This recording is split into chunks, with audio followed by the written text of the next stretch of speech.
Sim, estamos de volta. E como eu falei... Desculpa. Que divertido. Desculpa, gente, eu sou tão séria. Desculpa. Não, eu não vou. Mentir não pode, tá?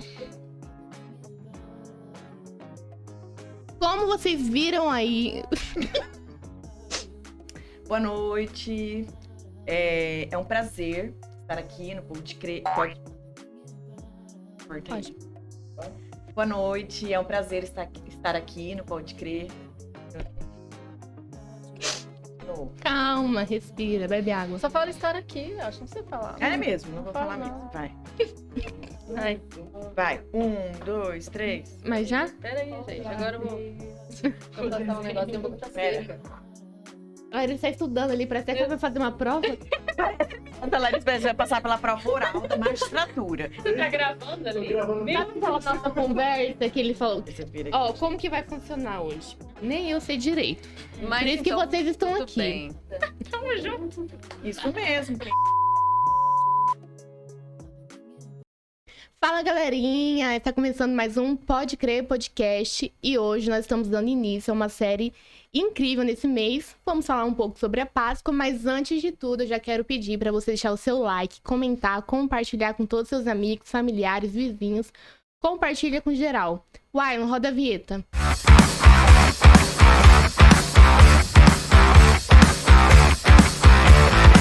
Estamos de volta e como você viu, hoje nós estamos com duas convidadas especiais.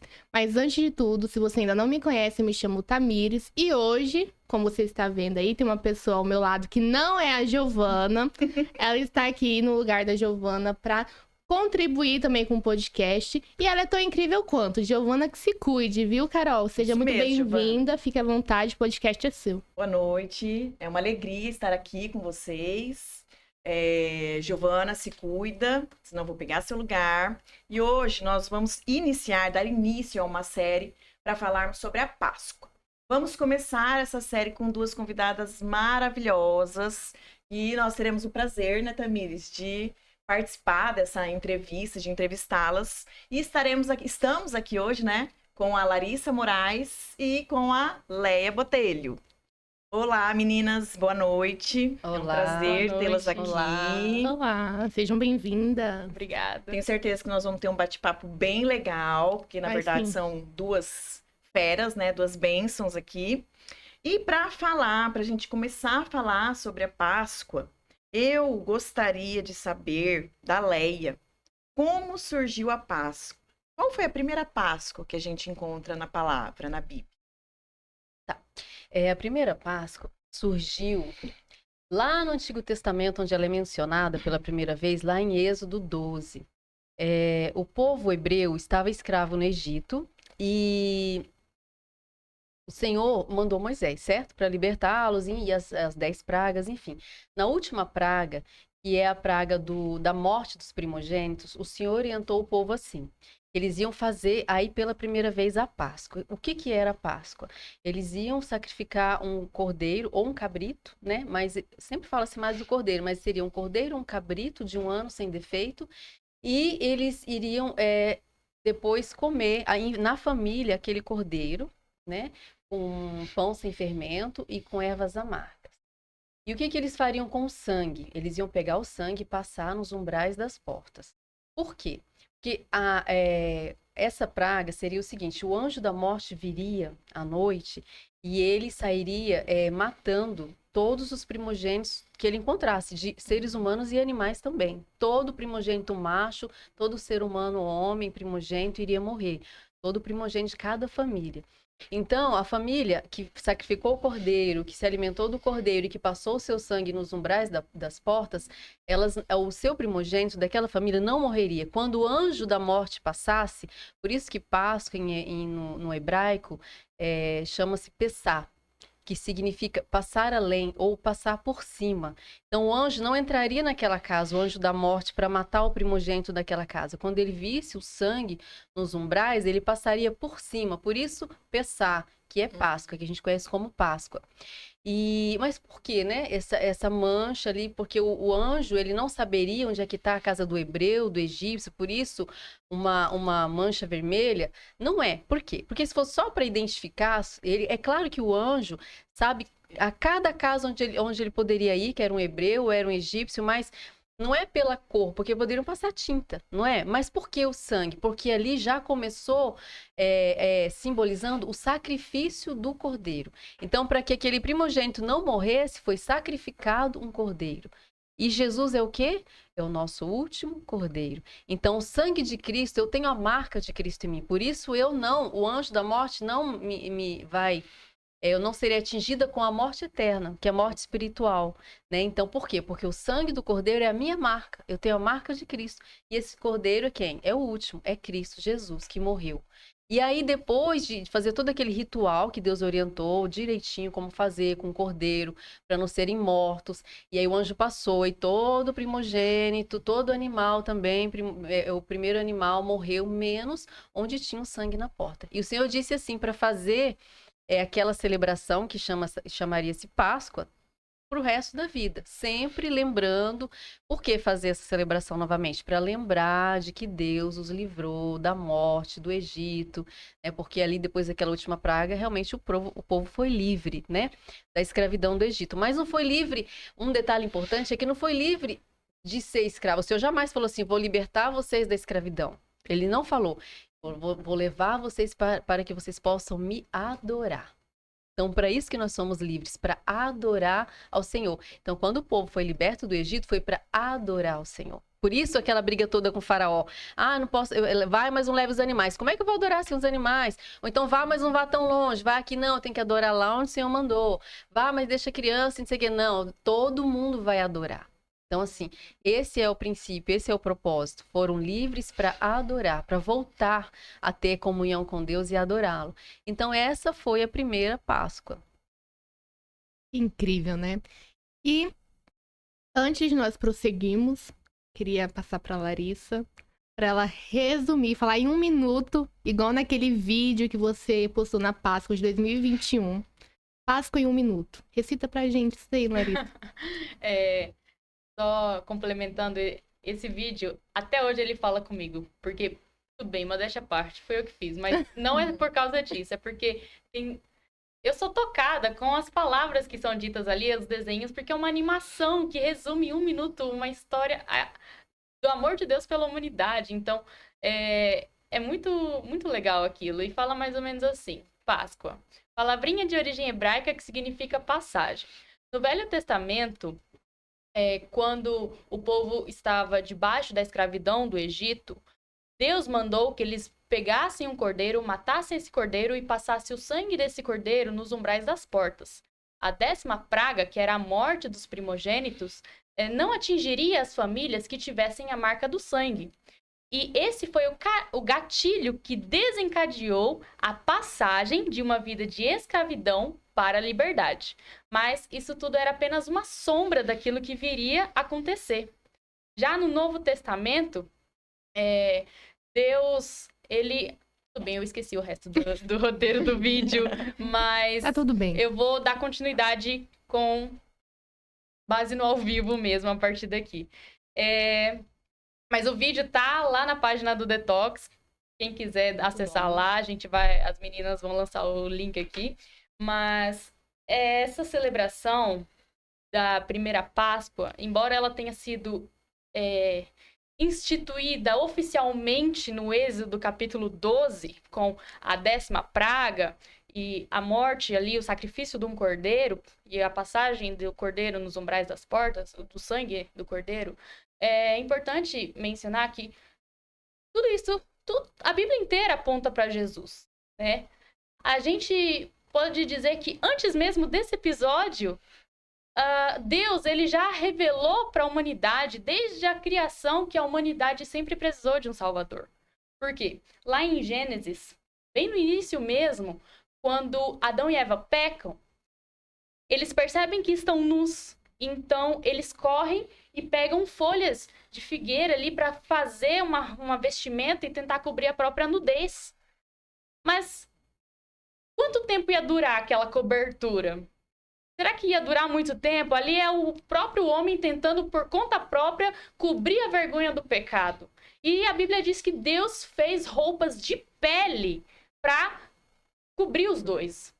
A partir daí a gente já consegue entender que Deus matou um animal, pegou a pele daquele animal e cobriu a vergonha do pecado dos primeiros seres humanos. Então, desde o começo da criação, o Senhor ele já mostrou para o ser humano que era necessário alguém ser sacrificado.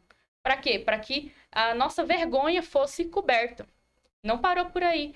E ainda em Gênesis, nós temos a história de Abraão, quando ele tem o filho da promessa, Isaque, e Abraão amava muito esse filho, até que chega um momento em que Deus pede o filho de Abraão. E Abraão tem que sacrificar. Estão os dois subindo o Monte Moriá e Isaque olha para o pai e fala: pai, a gente já tem a lenha, já tem tudo aqui, mas cadê o cordeiro? Cadê o animal? Quem vai ser o sacrifício? Abraão olha para Isaque e fala: Deus proverá. E eles seguem o monte até que preparam um altar. Quando Abraão coloca Isaque ali diante do altar, levanta o cutelo, Deus olha para Abraão e fala: para. Já vi que você ama mais a mim do que o seu filho. Tá liberado. Quando ele olha para trás, ele vê o quê? Cordeiro. Um animal preso ali nos galhos de uma árvore. O que aconteceu? Deus proveu. Não era necessário sacrificar Isaque, porque Deus já havia providenciado o sacrifício. Esse sacrifício é símbolo de Jesus. Aquele animal que mais à frente foi morto ali, né, sacrificado por Abraão em adoração a Deus, já foi representação também de Jesus que foi entregue por nós. E não para por aí. O próprio Moisés, ele é digamos assim, um representante de Jesus, um tipo de Jesus, porque ele foi chamado príncipe do Egito, libertador. Foi o que Jesus fez por nós. Mais à frente, no tempo dos profetas, em janeiro desse ano eu estive falando sobre Ageu, ministrando sobre o profeta Ageu, e na história de Ageu a gente também vê uma imagem de Jesus ali, quando Deus usa o profeta Ageu para exortar as pessoas a fim de que elas retomassem a reconstrução do templo de Deus que estava destruído. As pessoas, elas são tomadas de temor naquele momento, quando o profeta Ageu é usado por Deus para falar, para confrontar. Então as pessoas, elas voltam ao trabalho e reconstroem o templo. E quando o templo está pronto, Deus declara, por meio do profeta Ageu, que a glória da segunda casa é maior do que a da primeira.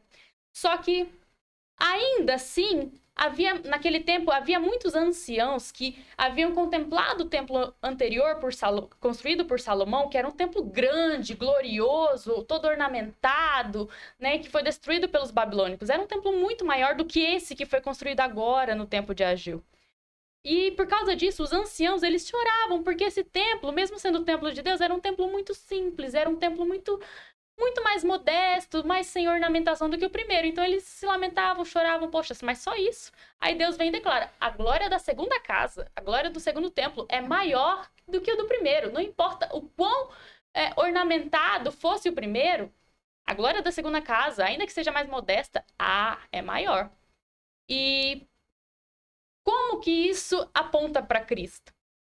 Porque quando Jesus já está ali no seu ministério, num período de Páscoa, que ainda não era a Páscoa em que ele foi crucificado, né, uma Páscoa anterior, ele está no templo lá, né? Ele se depara no templo com pessoas vendendo, comprando e praticando comércio. Enfim, Jesus fica revoltado com aquilo e sai derrubando tudo, sai destruindo tudo. E as pessoas olham para ele e falam: tá, mas qual o sinal indicativo da autoridade que você tem para fazer isso?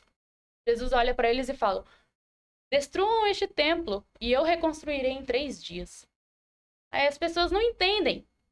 Eles falam: ué, mas esse templo levou 46 anos para ser construído e você me vem falando que vai reconstruir em 3 dias? E as pessoas não entendiam que naquele momento Jesus estava se referindo ao seu corpo, que seria glorificado após a sua ressurreição. Por mais simples que fosse Jesus, aquela pessoa, o filho do carpinteiro, que não tinha um lugar para repousar sua cabeça, ele veio de uma forma tão humilde, revelar uma glória tão assim, avassaladora, tão transformadora, tão revolucionária, que as pessoas não entendiam. E aí que está o segredo da glória da segunda casa. É a glória que foi revelada por meio do Cristo ressurreto e que, pasmem, nós temos parte com ele hoje. Nós podemos nos apropriar de tudo que Jesus conquistou na cruz. Então, no Velho Testamento, tudo que a gente vê aponta para Jesus, aponta para Cristo, né? E o mais legal é, voltando agora para o Êxodo 12, no contexto da instituição oficial da Páscoa, como a Leia falou, as pessoas elas tinham que preparar pães sem fermento, ervas amargas, matar o cordeiro, se alimentar do cordeiro e passar o sangue do cordeiro nos umbrais das portas. Isso foi se repetindo até que veio Jesus e celebrou a última ceia. Na última ceia, um pouquinho antes deles estarem ali na mesa, Jesus mandou que 2 discípulos fossem preparar o lugar, né? Eles foram lá, prepararam tudo bonitinho. Aí estão os 12 e Jesus ali à mesa. Jesus, ele pega o pão, ele parte o pão e entrega aos discípulos, né? Ele reparte o pão e entrega ali, dizendo que este é o meu corpo que é dado em favor de vós. E distribui o vinho, como sendo o sangue que é derramado em favor deles também. E quando Jesus, ele parte o pão ali, à mesa, com os discípulos, no contexto da última ceia, ele está falando mais ou menos o seguinte: este é o meu corpo, que é dado em favor de vós. E o que isso significa? Isso significa que vocês, ao se alimentarem do meu corpo, ao se alimentarem do pão da vida, vocês estarão tendo parte comigo na minha morte. Isso significa que eu estou encerrando a celebração da Páscoa judaica. Todo aquele ritual que vocês vinham fazendo vai acabar aqui. Não precisam mais matar cordeiro, porque eu já sou o último cordeiro, como a Lé falou. Então, chega de matança de cordeiro. Daqui para frente, vocês vão celebrar a ceia do Senhor. Então, ali no contexto da última ceia, Jesus, ele põe um ponto final nas tradições judaicas, como uma forma de traduzir o cumprimento total da lei. Não é mais necessário as pessoas ficarem oferecendo sacrifícios, porque o sacrifício perfeito está aqui. E agora vocês precisam olhar para mim, focar em mim. Muito legal isso, né? E então, a gente aprende, né, que tudo... Ali na mesa, Jesus, ele trouxe essa revelação de que ele era o pão da vida, que não precisava mais continuar nas tradições anteriores, porque todos aqueles rituais que as pessoas vinham realizando, todos aqueles atos que o povo de Deus vinha, agora se cumpriria na pessoa de Cristo. Tudo aquilo que aconteceu no Velho Testamento apontava para Cristo. Aí chegou Cristo, agora eu vou cumprir tudo aquilo que vocês realizaram, que apontava para mim. Então, acabou a tradição. Agora, vocês vão celebrar a minha ceia, a ceia do Senhor. Então, quando nós tomamos a ceia, nós estamos rememorando, né? Nós estamos nos apropriando do sangue de Jesus, do corpo de Cristo e tomando parte da sua morte. Quando nós nos alimentamos da ceia do Senhor, nós estamos nos identificando com Cristo, tanto em sua morte quanto em sua ressurreição. Então, é importante nós lembrarmos sempre da primeira Páscoa, né? O Pessah, lá no Velho Testamento, em Êxodo 12, mas sempre com o olhar no principal, o foco, né? Que tudo isso apontava para Jesus, o Cordeiro de Deus que tira o pecado do mundo. E é isso, só um resumo. Deu aula aqui as duas. Um breve resumo. Eu falei que era uma ótima escolha. Foi uau, né? Uau. Perfeito. E hoje a gente vê que as pessoas não conhecem o significado da Páscoa. Elas comemoram, na verdade, aquilo que o homem criou, que é vender chocolate, comer chocolate, comprar chocolate. Então, se você perguntar para a maioria das crianças hoje, o que é a Páscoa?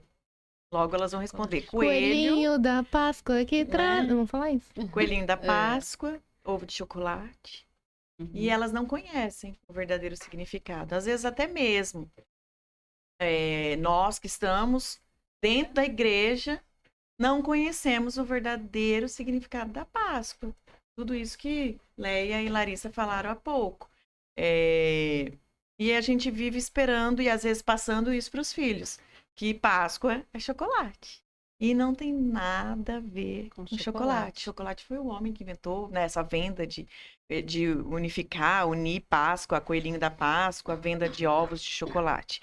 Mas eu acho que o mais importante é a gente entender o significado. E aí eu pergunto, para vocês, qual é o verdadeiro, né? O que é importante para vocês, na verdade? Pergunta é, qual a importância da Páscoa para Leia e para Larissa? Assim, toda criança, eu acredito, porque nós, basicamente, no Brasil, somos evangélicos ou católicos. E a gente conhece, sabe, que Páscoa tem a ver com Jesus, com morte e ressurreição, né? Mas, assim, como a cultura cria toda uma comemoração diferenciada, às vezes pagã e comercial, sempre com fundo comercial, por mais que a gente saiba, o foco não fica no que é nisso, né, em Jesus. O foco não fica em Cristo, que é realmente o verdadeiro e único significado da Páscoa, que é muito, é a nossa vida, é a minha segunda chance. Ela é morta, Cristo ela é que tem vida, ela é que vai estar na glória com ele quando ele voltar. E se aqui é bom, eu sempre falo, se aqui é bom de vez em quando, imagina no céu que é perfeito. Então, assim, graças a Jesus Cristo que morreu, graças ao Cordeiro que foi sacrificado, eu, Leia, miserável que sou, vou entrar na glória. Eu vou entrar na glória, é pela fé. Então, assim, isso é o foco. Mas é muito mais gostoso eu focar num chocolate. Então, assim, apesar de sabermos, no fundo, sempre a verdade, o problema é que a gente não foca na verdade. A gente foca no comercial, no chocolate, na coisa gostosa, que é gostoso, né? Comer um chocolate. Mas se a gente trouxesse para a cultura do Brasil verdadeiramente o foco em Cristo, como ele é, eu estava orando e Deus me falou assim, Jesus é muito mais apaixonante do que vocês podem imaginar. É que vocês não têm tempo para se aproximar dele o suficiente para sentir a beleza de Jesus. A gente não tem, porque a gente ou está ocupado com as coisas boas ou preocupado com as coisas ruins, na correria do dia a dia. Então, assim, a gente até se aproxima de Jesus, mas não o suficiente porque, de repente, você se afasta, tem uma correria, tem um problema, tem um sonho para realizar, então você busca um pouco menos. Eu sei isso de mim mesma. Quando eu estou bem mais focada, que eu estou buscando mesmo a presença, quando falo em buscar, é leitura, é presença, é oração, é orar em línguas, porque quando a gente ora em línguas, nós edificamos a nós mesmos e a gente parece que faz um download mais rápido do céu e o Senhor fala mais claro com a gente. Então, assim, quando eu busco mais, eu vejo mais clara a beleza de Jesus. E quando eu tô no meu dia a dia, que aquilo me consome, ou seja, problemas, ou até coisas boas, a gente passa muito por isso, é uma luta eterna contra nós mesmos. Então eu percebo que Jesus vai ficando mais apagadinho, né? Eu conheço toda a história, mas já não tem mais. Então, assim, o foco em Jesus, esse último estudo da célula foi muito bom sobre servir. E eu gosto muito do tema que foi colocado ali, das 3 formas de servir, porque é isso que eu tenho como... Eu fico ministrando ali na célula, sempre batendo nessa tecla, e tava exatamente as coisas que eu falo ali, eu achei perfeito. E eu peguei esse estudo para fazer, então foi maravilhoso, inclusive foi ontem. E aí eu falei, gente, servir a Cristo, ser servo, não é de qualquer jeito. Tem que servir com excelência. Tem que ser com excelência, com intensidade e com constância. Se não tiver as 3 coisas juntas, se eu for excelente só de vez em quando, não vai funcionar. E se eu não tiver intensidade, também não vai funcionar. E aí eu comentei a respeito do autista. Eu tenho um autista na família e conheço vários, até alguns de YouTube, né, de Instagram, que se destacaram. E o autista, ele tem uma característica do hiperfoco. Eu tenho um primo, assim, quando eles gostam de alguma coisa, eles se tornam expert naquilo. Porque não é foco, gente, é hiperfoco. O meu primo, em determinado momento da vida dele, passou a gostar de inglês, porque o hiperfoco muda às vezes. Ele passou a gostar de inglês, sem fazer nenhum curso. Ele sabe tudo de inglês, como surgiu, o sotaque britânico, o sotaque do norte, do sul, o sotaque ele sabe tudo, como falar, como ler, como ouvir, por que aquela palavra, sentido, o significado etimológico, enfim. Quando eles gostam, quando eles têm o hiperfoco, eles são assim tão apaixonados que a gente não conhece ninguém que sabe mais do que aquilo que eles gostam do que eles. E o que a gente precisa? O que Deus quer de nós? Um servo de vez em quando, um servo de sábado, um servo de domingo? Não, Deus quer que nós tenhamos o hiperfoco em Jesus. Em tudo que a gente vai fazer. É acordar pensando em Jesus, tudo que você for fazer pensando em Jesus, conversar, ter um diálogo com a Larissa, encontro ela lá no meu trabalho, já pensando em Jesus, faz de conta que a Larissa não é convertida, como que eu posso inserir aqui? Então é esse hiperfoco. Se a gente tiver esse hiperfoco, a gente vai servir com excelência, a gente vai servir com intensidade e a gente vai servir com constância, que o mais difícil desses todos é a constância. Porque de vez em quando a gente até é excelente, de vez em quando a gente até é intenso, principalmente quando passa por sofrimento. Mas a constância, ela é difícil. E o segredo é a constância. Porque quando você tá constante, se você não tá constante, é assim, ó, espiritualmente, sobe e desce, né? Mas se você tá constante, você tá subindo, você tá cada vez mais perto do céu, Deus te fala cada vez mais segredos, e você tem cada vez mais poder no Espírito Santo quando você fala com alguém, às vezes uma palavra simples, e ela já se derrete no Senhor, e se converte, e se rende, você nem fez apelo. Por quê? Porque você tá ali, você tá assim com o Espírito Santo de Deus. Então a constância, ela leva para perto dele, ela leva para perto do poder, para perto da glória, e isso emana de você quando você está assim. Então o que a gente precisa é isso, é o hiperfoco em Jesus. Esse é o segredo. Eu captei essa mensagem assim, nesse último estudo sobre isso, o hiperfoco. Nós temos que ter o hiperfoco, Deus, porque Deus, ele é exagerado. Nosso Deus é exagerado. Gente, vamos falar assim, ele matou o filho dele numa cruz para me salvar. É muito desproporcional o valor do filho dele para o meu valor.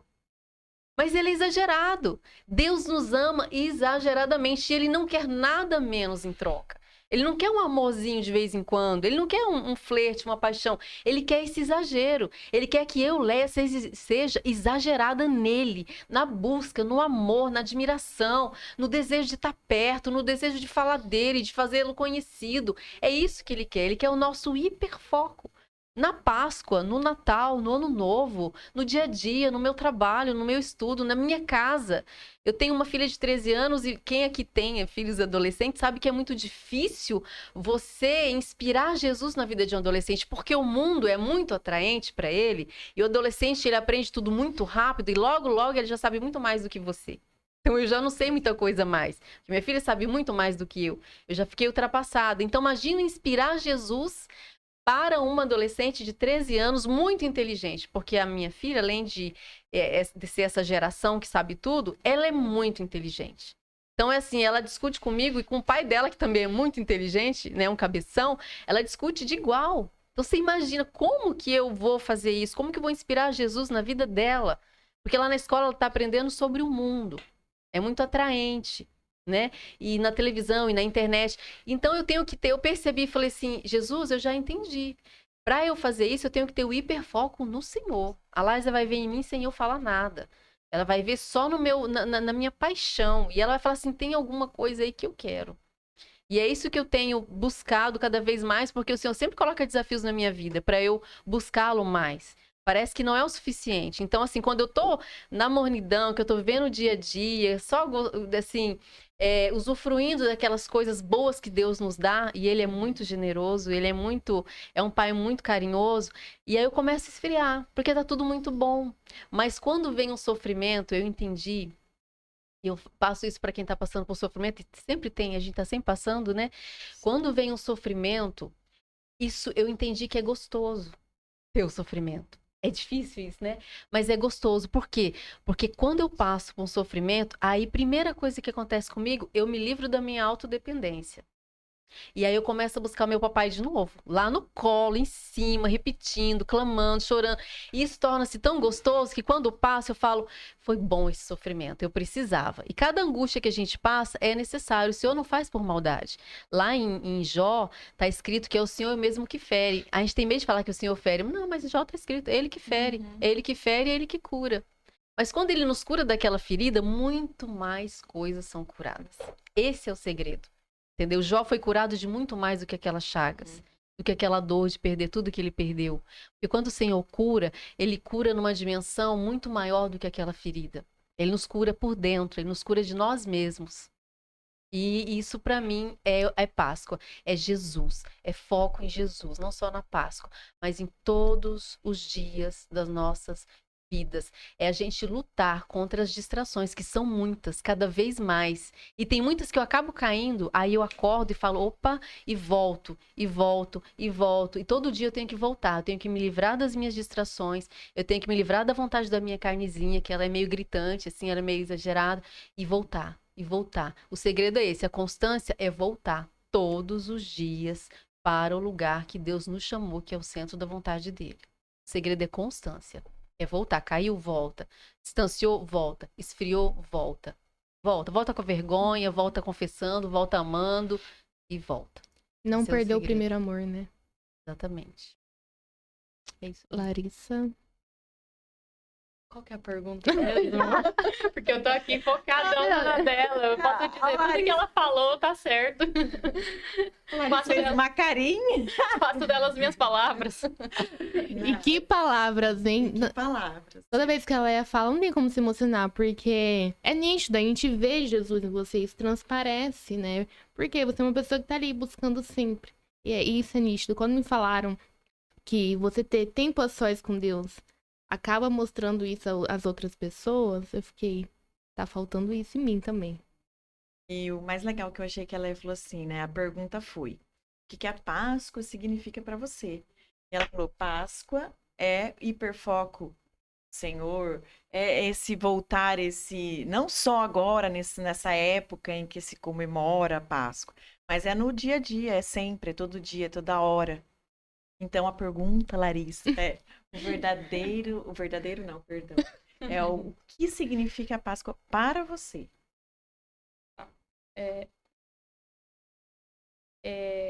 O que significa Páscoa pra mim?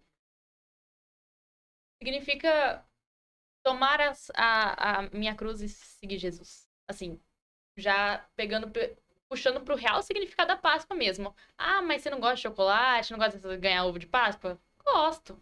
Inclusive, Tamires, tô esperando o meu presente. Também tô esperando o seu. Tudo bem, depois a gente E o conversa. Ailon? Né, Ailon? Tá rolando umas cobranças aqui, gente. Meu aniversário, ó. Enfim, vamos lá, vamos falar sério. Tem uma história que eu gosto muito, pra mim é uma das histórias mais empolgantes da Bíblia, que é a história dos 2 discípulos no caminho de Emaús. O contexto é o seguinte: Jesus morreu. Beleza. Sexta, sábado, domingo de manhã, as mulheres foram até o sepulcro e encontraram o lugar vazio. Elas tiveram a visão lá do anjo dizendo: ele não está aqui, ele ressuscitou, vão lá e avisa todo mundo. Elas foram, correram, avisaram, e daí os discípulos foram lá e realmente estava vazio. Só que agora, e agora? Jesus morreu, vamos lá. Apareceu um homem no nosso meio dizendo que era o rei, apresentou o reino de Deus, fez muitos milagres, cativou pessoas, etc, etc, etc, e conquistou multidões. E todo mundo achando que ele viria para nos trazer redenção, nos libertar do Império Romano que estava nos escravizando. Mas de repente esse rei morre. E agora? E agora, Jesus? Literalmente. Então, ele morre e o corpo dele sumiu. Ninguém sabe o paradeiro do corpo dele. Muito embora ele já tivesse dito que ele ressuscitaria, mas enfim, bateu o desespero. E agora? Então, algumas pessoas começaram a se dissipar dali, a fugirem. E 2 discípulos de Jesus, a Bíblia fala lá em Mateus 24 que eram 2 discípulos, eles seguiam caminhando a um povoado chamado Emaús, que ficava a uma distância não muito longe ali de Jerusalém, e eles estavam ali conversando entre eles, se lamentando, né? Poxa, Jesus morreu e tal. E a Bíblia diz que Jesus viu aqueles 2 conversando, caminhando, e enturmou ali no meio deles. E chegaram para eles e perguntaram: sobre o que vocês estão conversando? E a Bíblia fala que eles não reconheceram que era Jesus, porque os olhos deles estavam como que com escamas. Eles não puderam reconhecer ali na hora. E Jesus pergunta: sobre o que vocês estão conversando? E eles falam: ué, mas Você é o único peregrino aqui no nosso meio que não sabe o que está acontecendo, não sabe das últimas notícias, que atrasado, em que mundo você vive? O que aconteceu? E eles começaram a falar, olha, foi Jesus, né? Ele veio apresentando o reino de Deus, operando milagres, maravilhas, e a Bíblia diz, eles dizendo, nós esperávamos que ele fosse trazer redenção para o povo. Nós esperávamos que ele fosse nos libertar, nós esperávamos que ele fosse fazer uma revolução, mas ele morreu e as mulheres hoje de manhã foram até o sepulcro e disseram que ele não estava mais lá, então a gente não sabe, agora a gente tá voltando para casa. E ali, Jesus olha para eles e declara, nécios, vocês são lerdos, hein? Traduzindo, né? Vocês são lerdos para entender as coisas, né? Na nova linguagem brasileira. Tipo isso. Porque vocês não sabiam que era necessário que tudo isso acontecesse para que se cumprissem as escrituras? E a Bíblia diz que Jesus, desde Moisés, começou a falar dele mesmo, passando por todos os profetas até chegar naquele contexto. E assim foi até eles chegarem próximos ao povoado de Emaús. Quando eles já estavam chegando perto, os discípulos foram se recolher, né, para casa. E Jesus fez como quem ia direto, mas aí os discípulos falaram, olha, fica conosco, já tá tarde. Tem até música que fala sobre isso, né? E Jesus ficou com eles, foi para casa deles, e quando ele entra na casa, Jesus assume a função de anfitrião ali. Anfitrião, porque eles sentam à mesa, assim como nós estamos, Jesus toma o pão, parte o pão. E a Bíblia diz que no partir do pão, os olhos daqueles 2 discípulos foram abertos. E depois disso, Jesus some. Jesus desaparece, já era o corpo glorificado. Então, Jesus some. Quando os olhos se abriram, Jesus sumiu. E um discípulo olhou para o outro assim, falou, caso não queimava o nosso coração enquanto ele nos falava pelo caminho e nos expunha as escrituras? Daí foi quando caiu a ficha. E eles tiveram a revelação do Cristo ressurreto. Foi quando eles retornaram a Jerusalém para testemunhar da ressurreição de Cristo. E essa passagem fala muito comigo. E porque, veja, esses 2 discípulos, eles... A Bíblia fala que o nome de um deles era Cleopas. Mas, no contexto da última ceia, Jesus se reuniu ali com os 12 que nós já conhecemos. Então, subentende-se que esses 2 discípulos, que a Bíblia diz que eram discípulos, não estavam no contexto da última ceia. Então, eles não tinham tido a revelação do partir do pão feito por Cristo. Então, foi como se ali, depois da morte e ressurreição, Jesus sentou à mesa com eles e ceou de novo. Né? E já estava revelando ali a importância do partir do pão. Do partir do pão. Quando o pão é partido, quando o corpo de Cristo... O pão significa o corpo de Cristo, que foi dilacerado em favor de nós. Então, quando o pão é partido, vem a revelação. Ou seja, quando eu tenho a revelação da cruz de Cristo, de tudo que ela significa, de tudo que Jesus fez ali por mim, aí as escamas dos olhos caem. Só então eu começo a reconhecer que eu, de fato, eu não tenho condições de me salvar. Eu, de fato, eu estava condenada e que eu preciso de um Senhor e de um Redentor. É só no partir do pão, quando eu entendo o significado da morte, aí sim eu vejo a necessidade de eu tomar a minha cruz e seguir Jesus. Desculpe. Só quando há esse partir do pão. Jesus fez o que fez. Foi tremendo, foi lindo, mas é necessário ter a revelação. É necessário ter o entendimento. Vamos tentar ilustrar isso com a primeira Páscoa lá em Êxodo 12. A ordem era para que as famílias matassem o cordeiro e passassem o sangue do cordeiro nos umbrais das portas, nos batentes das portas, né? Bastava matar o cordeiro e deixar o sangue do cordeiro ali num balde, ali no cantinho? Não, era necessário passar lá no batente da porta. Ou seja, era necessário eles aplicarem o sangue na porta. Era necessário era necessário que o sangue fosse aplicado. Então, da mesma forma, para nós hoje, a morte de Jesus não vai ter significado nenhum se eu não tiver a revelação do partir do pão. Se eu não tiver a revelação que Jesus é o pão vivo que desceu do céu e que quando eu me alimento dele, eu estou tomando parte com ele, dos sofrimentos dele, e que o sangue de Jesus é suficiente para redimir de todo pecado, para curar todas as minhas feridas, aflições, dúvidas, enfim, toda a consciência de pecado, toda aquela consciência de culpa, mas para isso eu preciso aplicar o sangue na minha vida. Ninguém é salvo por informação. Eu posso encher vocês de informação, né, acerca de Jesus, informações corretas, biblicamente corretas e tudo mais, mas se isso não for aplicado por quem escuta, não vai fazer diferença nenhuma, serão apenas palavras, né? Mas graças a Deus que a palavra de Deus é viva e eficaz e quem faz a obra de convencer é o Espírito Santo. Mas, de qualquer forma, isso não substitui a nossa posição, a nossa função de nos posicionarmos, reconhecer, poxa vida, realmente, agora tudo faz sentido. Jesus se entregou naquela cruz porque se não fosse ele, seria eu. Para sempre. E agora, porque ele fez tudo aquilo, eu posso livremente acessar o trono da graça de Deus. É tudo por ele, é tudo pela graça. Então, assim, para mim, Páscoa é Jesus, é tomar a cruz, é reconhecer que ele é Senhor e Salvador e não há nada além dele. Cristo, ele é necessário e suficiente, e essencial, ele é tudo que a gente precisa na nossa vida hoje.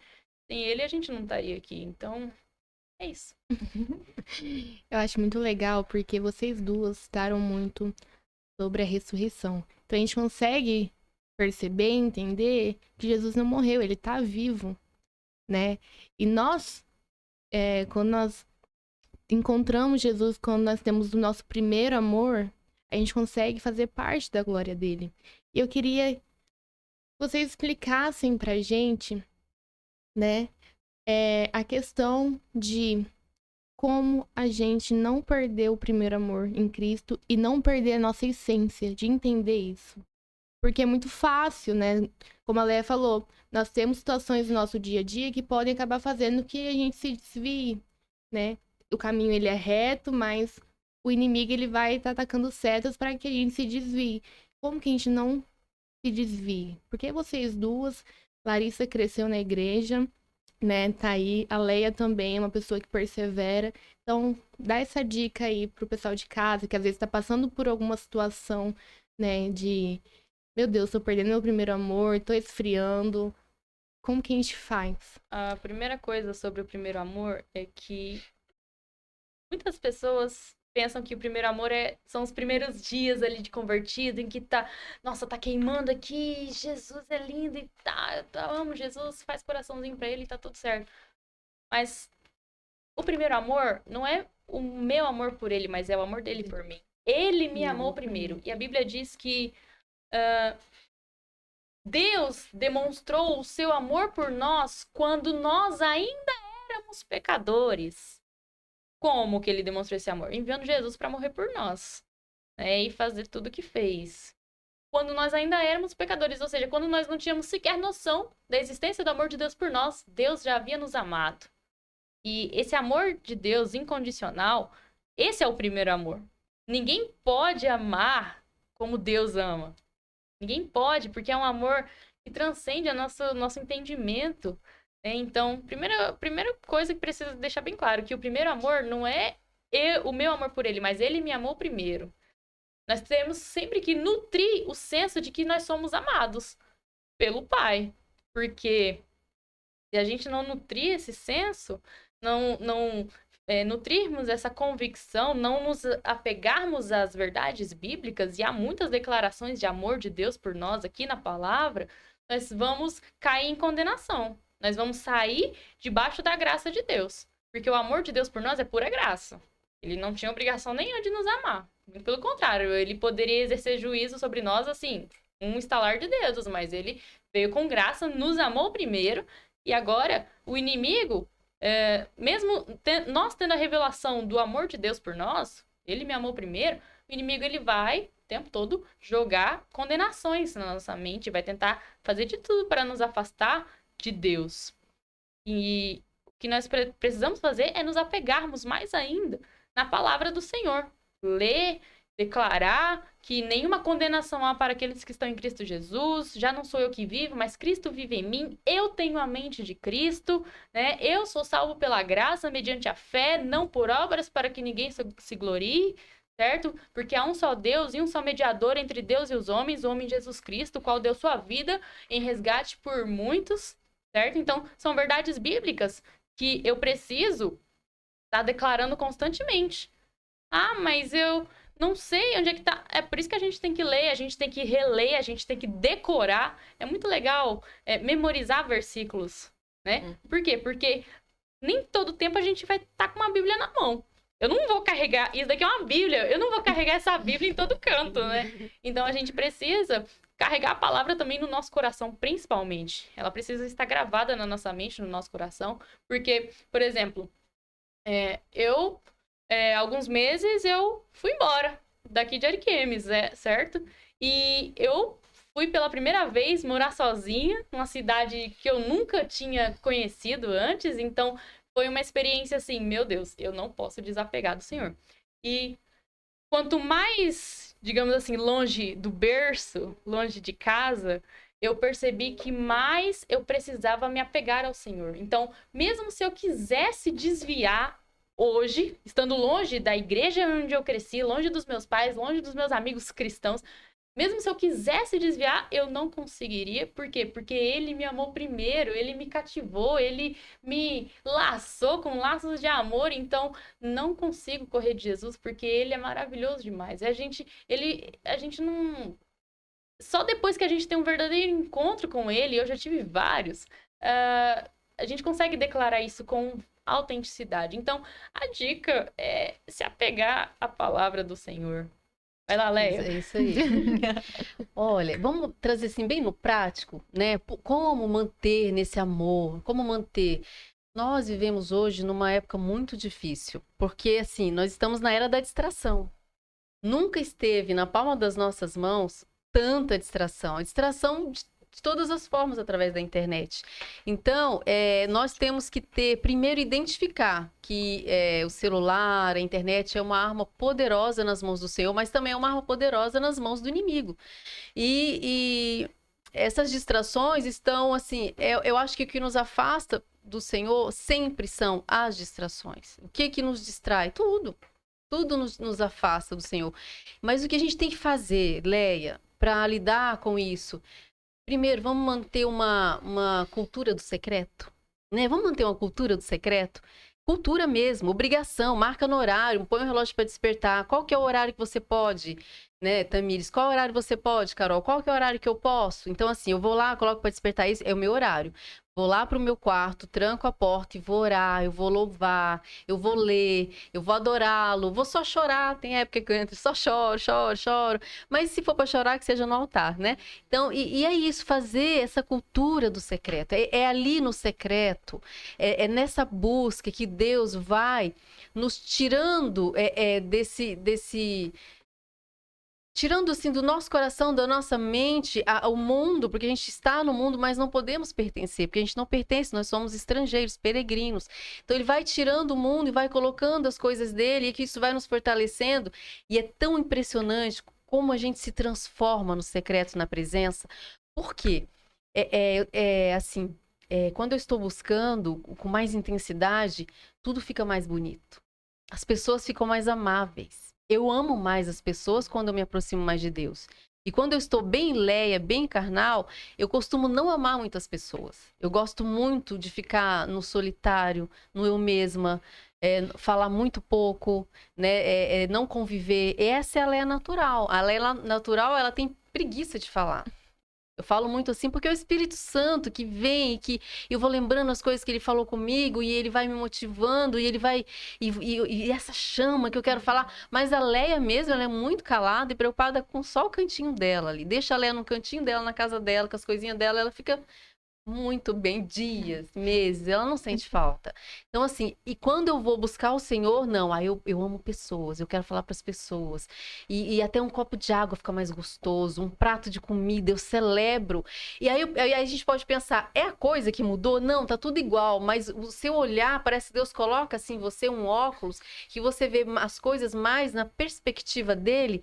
Então, eu celebro um prato de comida, porque aquilo ali foi Deus quem colocou para mim, e ele permitiu que que eu me alimentasse, e aquilo é tão gostoso, eu celebro a minha família, eu celebro o meu trabalho, mesmo que meu trabalho às vezes me faz pirar o cabeção e descabelar e querer fugir, quase toda semana eu quero fugir, mas Deus faz eu amar até isso, porque, poxa, é um desafio, ele tá comigo, já vai fazer 10 anos que eu tô ali, já passei por tanta coisa, e ele tá comigo, então assim, buscar a Deus, a Bíblia fala ali em, não lembro agora se é 1º ou 2º Coríntios, que olho nenhum viu, ouvido nenhum ouviu, mente nenhuma imaginou aquilo que Deus preparou para aqueles que o amam.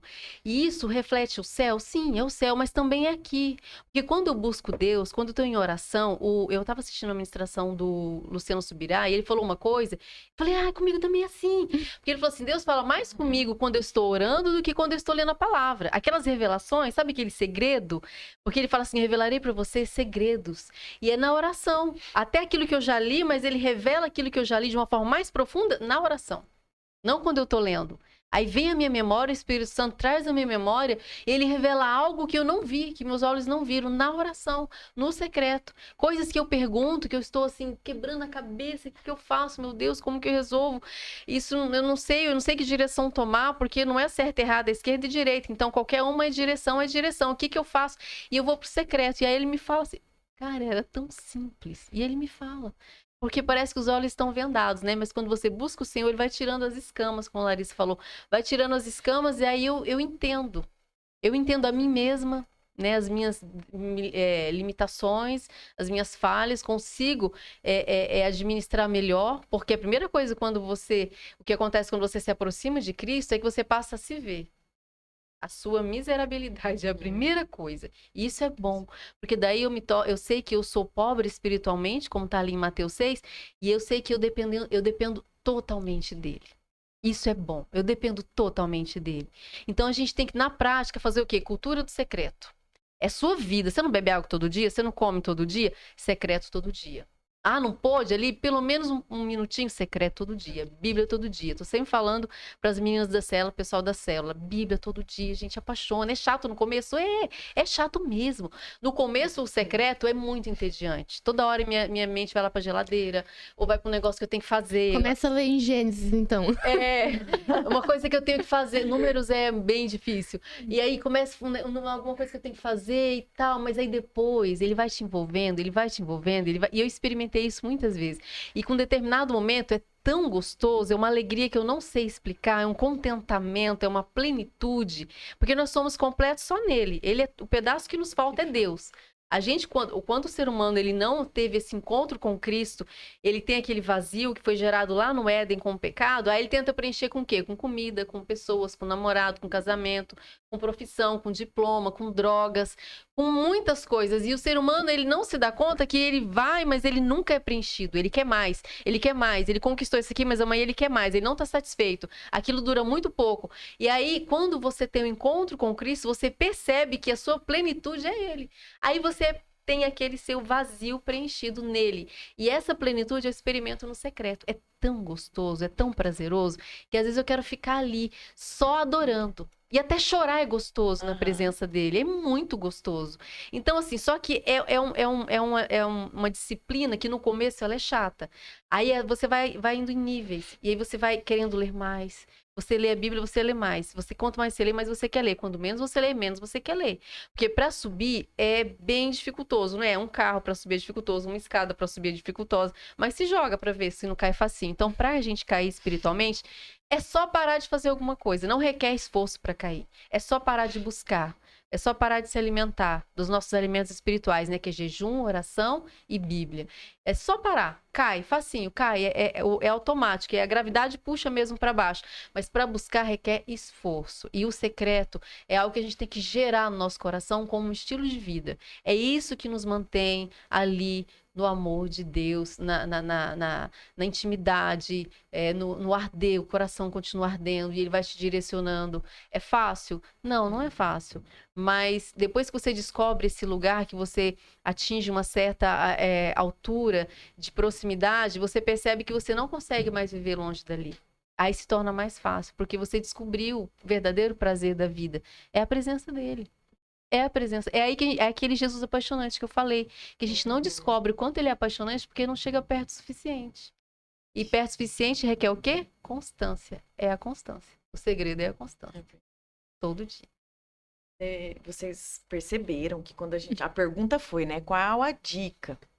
E, de uma forma ou de outra, tanto a Leia quanto a Larissa colocaram a mesma coisa, de formas diferentes. É o secreto, é a leitura da palavra. Como que eu vou sentir Jesus? Como que eu vou falar de Jesus? Como que eu vou até falar sobre o que é a Páscoa e tentar ensinar para aqueles que ainda não conhecem, sem conhecer primeiro.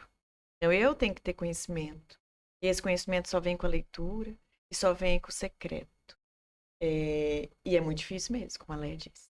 É muito difícil porque as distrações do mundo, as distrações do dia a dia, elas nos fazem rapidinho. Nos consomem. Exatamente, elas tiram todo o foco. E cada dia o objetivo do inimigo é, através das tecnologias, realmente tirar o nosso foco. É tanta coisa que tem a nossa, né, redes sociais, filmes que são colocados ali para que a gente... Séries que não acabam mais. E aí Muitas vem outro séries. detalhe, né, Leia? Pra série eu tenho tempo, eu não tenho sono, Maratono, e né? eu viro a madrugada assistindo. Mas na hora de ter um momento com Deus, ou de ler a palavra, eu tenho sono, eu quero dormir. Então, vocês disseram tudo. É a constância e o secreto do Senhor. Só pra Não complementar, uma dica aí pra quem tiver insônia, inclusive eu já ouvi muito, né? Leia a Bíblia. Quem Exatamente. tiver insônia, leia a Bíblia à noite. Exatamente. Levíticos. Levíticos. Números. Ai, gente, eu poderia ficar horas aqui conversando com vocês. Eu acho que tem tanta coisa ainda pra falar. Uai, a gente não pode ficar 2 horas falando aqui, não? Não? Então tá, então o japonês falou que não. Cortou a gente, infelizmente. Então, antes da gente encerrar, gostaria que vocês olhassem para essa câmera e dessem as suas últimas considerações. Fique à vontade. Tudo bem. Como a Tamires falou, a vontade de ficar falando e falando e falando. Mas por quê? Porque tem uma música do Israel Subirá que ele fala o seguinte a respeito do Senhor, que ele é um oceano infinito que deságua num vaso de barro que sou eu. E eu vejo isso na palavra de Deus. A palavra de Deus é um vasto oceano que quanto mais eu explorar, mais eu vou me enchendo. A questão é que ninguém consegue tomar um oceano, um rio. Vamos pegar um rio, água doce aí, né? Vamos pegar. Ninguém consegue tomar um rio de uma vez. É necessário ir enchendo aos poucos. É copinho por copinho. Então, é por isso que o Senhor, ele apresenta para nós um vasto oceano na sua palavra, com muitas revelações e tudo mais. A gente não vai se alimentar de uma vez. Ele vai nos se revelando a nós, né, a cada dia que eu me debruçar sobre ela, em que eu me debruçar no secreto, em que eu me lançar aos pés da cruz e buscar a face dele. Mas como a Léa falou, é necessário constância, né? Porque se for uma vez por semana, se for só aos sábados, no dia de culto, ou aos domingos na escola bíblica, vai passar de mera religiosidade. Não adianta, né? Eu ser crente só no final de semana e durante a semana ser do mundão. Não, não é sobre isso. É sobre ser discípulo de Jesus todos os dias, onde estiver. E a vida vai seguir nesse ritmo até que ele volte. Nós estamos aqui para anunciar a morte e a ressurreição de Cristo até que ele venha. Só voltando para o contexto da última ceia. A última ceia, já que é Páscoa, Jesus ele veio aqui para mostrar sobre a última ceia. Gente, a última ceia, quando nós nos alimentamos da última ceia, nós estamos com 2 olhares. Um para trás, nós lembramos, consideramos tudo que Jesus fez por nós naquela cruz, e nós olhamos para frente. Porque tudo que Jesus fez naquela cruz, eu preciso tomar parte naquilo todos os dias, eu preciso tomar minha cruz e seguir Jesus todos os dias, anunciando a morte e a ressurreição dele até que ele volte. Então eu vou ter que fazer isso até a vinda de Jesus. Essa é a mensagem da Bíblia, essa é a mensagem da Páscoa, essa é a mensagem que Deus revelou à humanidade hoje, né? Porque a morte e a ressurreição de Cristo é a promessa de que ele tem algo maior pra gente. E tudo que a gente tá vivendo aqui é passageiro. É passageiro, nós somos peregrinos, nós somos cidadãos celestiais. né, cidadãos da pátria celestial. Mas enquanto estivermos aqui, nós estaremos anunciando a morte e a ressurreição de Cristo, né? Até que ele volte. Então, fica aqui as considerações finais e Feliz Páscoa. As minhas considerações finais. Na Bíblia está escrito assim, que é o Senhor quem opera em nós, o querer e o efetuar conforme a vontade dele. Isso para mim foi muito bom. Porque eu falei, se é ele que opera, então eu vou pedir, porque eu quero querer, eu quero ser apaixonada, eu quero viver segundo a vontade de Deus, eu quero viver o centro da vontade de Deus. Então, o que eu falaria para quem está nos ouvindo, que quer ter essa vida assim apaixonada, fazer diferença mesmo aqui nessa terra, pede para Deus, ora. Fala, Senhor, eu quero. Na tua palavra está escrito que é o Senhor quem opera em nós, o querer e efetuar. Então, opera em mim. Eu quero ser apaixonada, eu quero fazer diferença, eu quero, a partir de hoje, viver dessa forma, com excelência, com intensidade, com constância. Eu quero viver o que eu nunca vivi. Eu quero, quando Jesus voltar, estender as minhas mãos e ele ver frutos. Aí, o que para mim me ajuda muito, não só a manter o foco, como a ter um certo alívio no momento da angústia, quando eu tô passando por alguma coisa. Gente, eu penso no céu. Eu penso no céu, eu fico imaginando. Eu sei que não vai ser nada do que eu imagino, porque a Bíblia diz que mente nenhuma imaginou. Mas eu gosto de imaginar do meu jeito, isso já me ajuda. Eu penso, gente, lá vai ser muito bom. Lá vai ser muito bom, vai ser muito bom. Lá vai ter, eu acho que vai ter comida, porque eu quero imaginar que tem comida. Se não tiver, tudo bem, não é pecado imaginar. Mas se isso me torna feliz, eu acho que lá eu vou estar assim nas nuvens, numa mesinha bem fofa, e vou estar lendo assim um livro, outros livros e a Bíblia também, com um copão de 1,5 litro de café com leite. Por quê? Porque eu amo café com leite, mas tem aquela coisa da lactose, tem beber só de vez em quando, mas lá não vai ter limites. E aquele copão de café com leite, lendo a Bíblia, e depois visitando lugares maravilhosos. Agora eu quero ir para tal lugar. E só estalar os dedos, você tá lá e pensando que vai ser tudo perfeito, que não vai ter doença, não vai ter dor, ninguém vai perder seu ente querido, ninguém vai perder um filho, ninguém vai sofrer uma doença no seu corpo, um câncer, que eu já passei por isso. E o câncer, ele é estraçalha com a sua vida, porque ele acaba com a sua saúde, ele acaba com a sua autoestima, ele acaba com a sua segurança. Você percebe que você não tem mais segurança de que amanhã você vai estar aqui. E ele fez isso comigo, o câncer fez isso comigo. Ele me destruiu, mas depois o Senhor me reconstruiu. Muito mais forte nele. Porque eu me tornei mais fraca. Por isso eu fiquei mais forte. Porque a Bíblia diz, né? Quando você está fraco é que você está forte. Porque daí eu busco a minha força na fonte correta. Então lá no céu não vai ter isso. Eu não preciso ficar com medo. Lá não vai ter. Então, assim, o meu foco para me manter apaixonada e me manter até mais aliviada naquele momento de dificuldade que eu tô passando, eu falo, mas vai ter o céu. Vai ter o céu. Então tá bom, papai, eu vou aguentar isso aqui.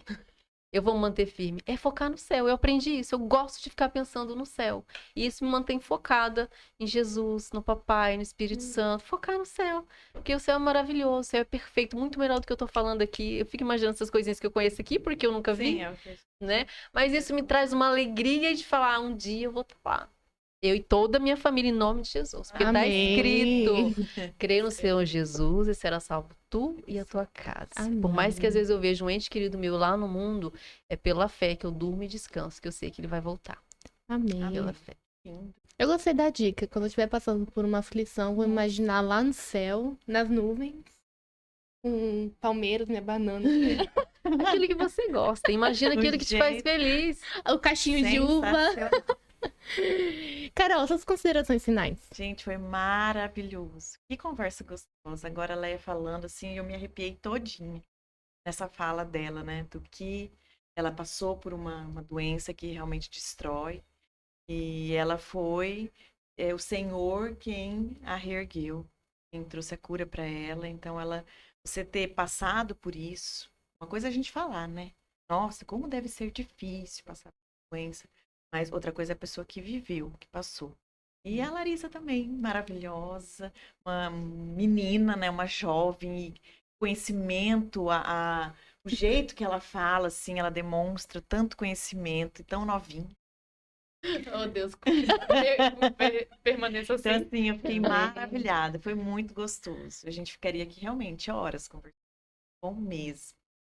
Gostaria de agradecer a Larissa e a Leia por terem aceitado. Voltem mais vezes. Larissa, quando você voltar de Pimenta, aí você liga, a gente faz de novo, entendeu?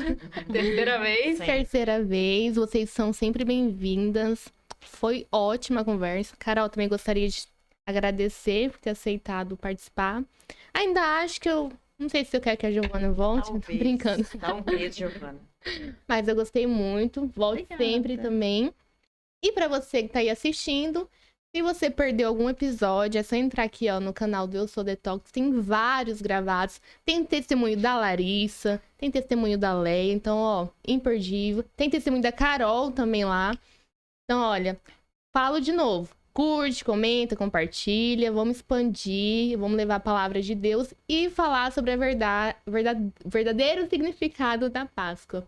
Até a próxima, se Deus quiser. Tchau, tchau. Tchau, tchau.